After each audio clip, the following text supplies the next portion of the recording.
Nigeria کے بے گھر لوگ اور قحط سالی۔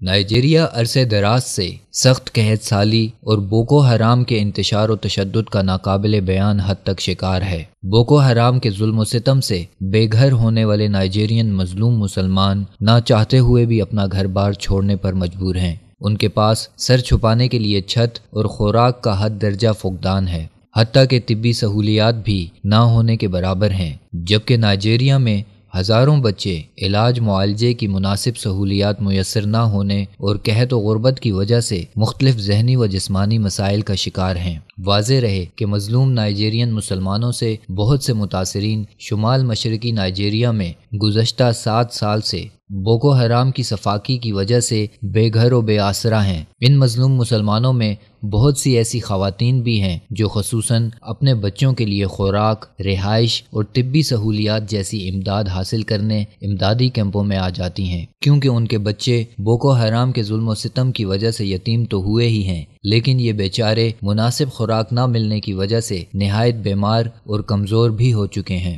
دوسری طرف اگر دیکھا جائے تو نائجیریا کے علاقے لیک چڈ میں امدادی بجٹ بلا شبہ 3 گنا کر دیا گیا ہے، لیکن اصل ضرورت اس امر کی بھی ہے کہ مذکورہ بجٹ جلد از جلد فراہم کر کے صحیح معنوں میں ضرورت کے مطابق استعمال کیا جائے، اور اس کے ساتھ ساتھ بوکو حرام کے ناجائز قبضہ اور ظلم و ستم کا بھی خاتمہ کیا جائے، تاکہ ان بے حال مسلمانوں کی زندگی جلد از جلد مناسب حد تک بحال ہو سکے، کیونکہ ان قحط زدہ و بیمار اور بے آسرا مظلوم مسلمانوں کے لیے انسانی بنیادوں پر امداد کے اخراجات ناقابل یقین حد تک زیادہ ہیں۔ اگرچہ بوکو حرام کی درندگی کے شکار کیمپوں میں مقیم زخمیوں اور بے گھر مظلوم مسلمانوں، خصوصاً قحط زدہ کمزور و لاچار بچوں کو بھوک و افلاس اور طبی سہولیات کے فقدان کے باعث پریشانیوں سے بچانے کے لیے یہاں طبی کارکنان بھی ہر ممکن خدمات فراہم کرتے ہوئے ان کی زندگی معمول پر لانے کی کوشش کر رہے ہیں۔ یہاں یہ بات بھی قابل غور ہے کہ امدادی تنظیموں کے حکام بالا کے مطابق اس امدادی بجٹ کا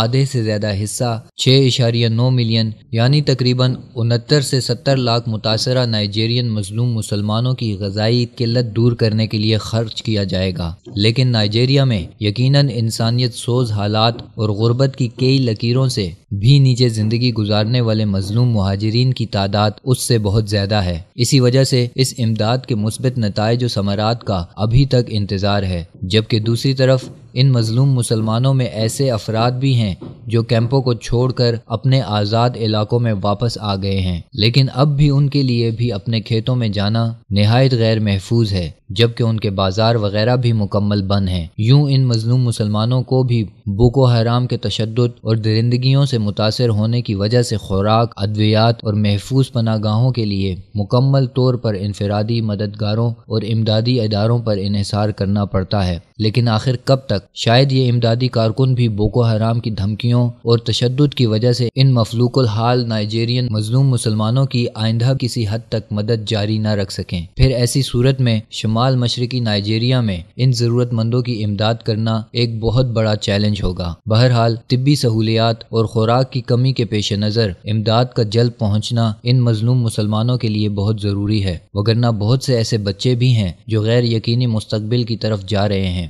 بس تمام عالم خصوصاً مسلمانوں کو نائجیریا کے ان بے گھر مظلوم بھوکے اور بیمار مسلمانوں کی ناقابل بیان حالت زار پر بھی ایک نظر ڈال کر اتنا ضرور سوچنا چاہیے کہ آیا ہم اور ہمارے بچے بھی ان کی طرح بھوکے پیاسے سوتے ہیں؟ وہ بھی ان کی طرح خدا نخواستہ اگر بیمار ہو جائیں اور ادویات نہ ہوں تو ان پر کیا بیتے گی؟ کیا ہمیں چین آئے گا؟ ہمیں بے گھر کر دیا جائے اور سر چھپانے کے لیے چھت نہ ہو تو کیا ہم سکون حاصل کر سکیں گے؟ یقیناً کبھی نہیں۔ تو پھر ہم بھی متحد ہو کر نائجیریا کے ان مظلوم مسلمانوں کو بوکو حرام کے وحشیانہ تشدد سے بچانے اور ان کی بحالی کے لیے ہر ممکن امداد اور کوشش کرنی چاہیے۔